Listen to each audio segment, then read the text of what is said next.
नाशिक विधानसभा मध्य खडाजंगी 2024। नमस्कार। आज आपण नाशिक मध्य बाबत थोडंसं विश्लेषण करणार आहोत आणि निवडणूक प्रक्रिया पार पडलेली आहे। उद्या निकाल देखील लागणार आहे आणि कोण विजयी होणार याबाबत उद्या स्पष्ट समजेल आपल्याला सर्वांना। परंतु थोडीशी चर्चा नाशिक मध्य विधानसभेची निवडणूक लागली आणि लागल्यानंतर काँग्रेसच्या हेमलता पाटील यांना उमेदवारी न मिळाल्याने ते काही दिवस नाराज राहिले। त्यांनी अनेकदा पत्रकार परिषद वगैरे देखील घेतल्या आणि शेवटी त्यांनी माघारीच्या दिवशी माघार घेतली। त्यामुळे महाविकास आघाडीचा मित्रपक्ष असलेले काँग्रेसचे कार्यकर्ते बऱ्यापैकी नाराज होते आणि त्यांनी प्रचारामध्ये खऱ्या अर्थाने महाविकास आघाडीचे वसंतभाऊ गीते यांच्या प्रचारामध्ये अप्रत्यक्षरित्या जी प्रचार करण्याची जी पद्धत होती त्यामध्ये कशी मदत केली ती त्यांनाच ठाऊक। आणि खरी जी लढत झाली मध्यमध्ये वसंतभाऊ गीते आणि महायुतीचे देवयानी फरांदे मॅडम तसेच मुशीर सय्यद अशी तिहेरी लढत झालेली आहे। आणि या लढतीमध्ये खरोखर एकदम असं तुल्यबळ म्हणजे जे खरं रणांगणामध्ये जसं युद्ध खेळलं जातं त्याच प्रकारे या म्हणजे खऱ्या अर्थाने देवयानी फरांदे आणि वसंतभाऊ गीते यांच्यामध्ये खरी स्पर्धा होती।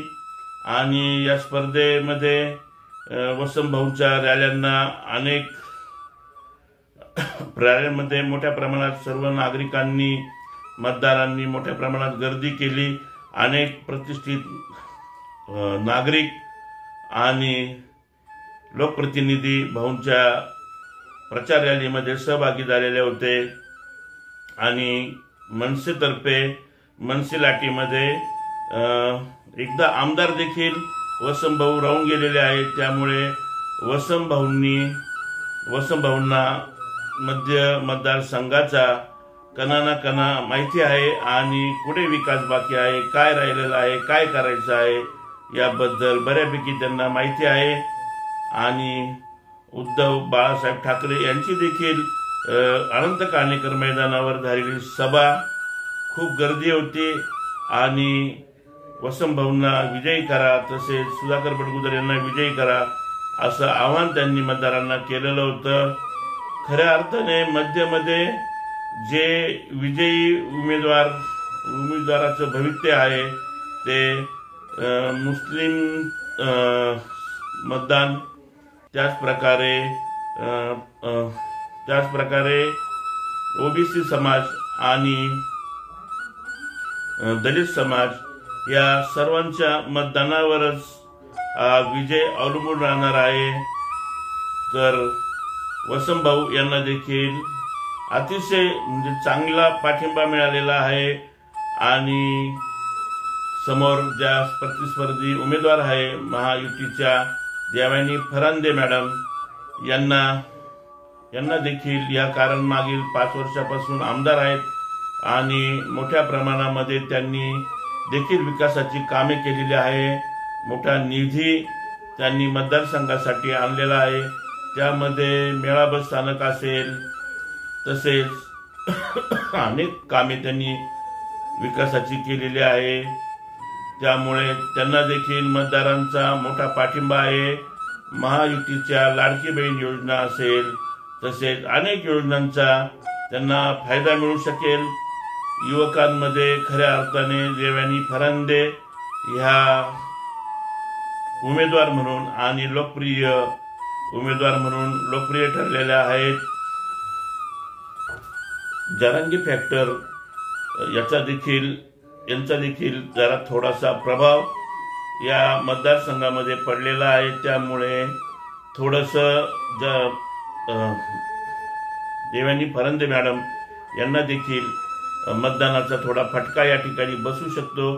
खरं तर म्हणजे अगदी तुल्यबळ दोघं स्पर्धक आहेत आणि यामध्ये खरी लढत आहे आणि शेवटपर्यंत सांगता आलेलं नाही की कोण नक्की निवडून येईल, पण थोडंसं किंचित जर का बघितलं तर थोडं म्हणजे 50-45 असा हा थोडा फरक आहे आणि अगदी काठावर एक 5-10 हजार मतदानाची आघाडी घेऊन येणारा उमेदवार हा विजय होणार आहे असं तरी सध्या अंदाज आहे।